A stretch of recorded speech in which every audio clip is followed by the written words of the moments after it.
Ahli fungsi lahan resapan tanpa perencanaan matang membuat air hujan tidak dapat terserap dengan baik, menyebabkan genangan di berbagai titik. Namun hal ini hanya merupakan genangan dan bukan termasuk dalam kategori banjir. Kepala Sesi Kesiapsiagaan BPBD Provinsi Sumsel, Edi Junaidi mengatakan, untuk dapat dikatakan banjir, durasi lamanya air untuk surut minimal 3 hari, dan ketinggian air yang tergenang minimal 5 meter.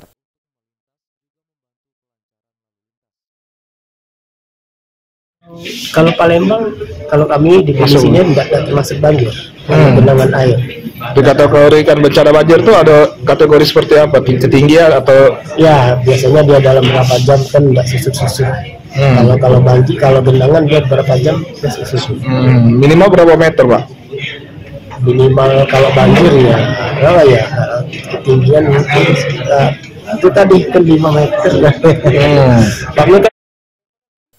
Menanggapi hal tersebut, salah satu tokoh pemuda Palembang mengajak semua pihak mulai dari pemerintah dan masyarakat untuk bekerja sama agar permasalahan genangan air di Kota Palembang dapat diselesaikan. Khususnya pada akhir ini kita lihat bahwa setiap hujan turun tidak lebih dari 2 jam, 3 jam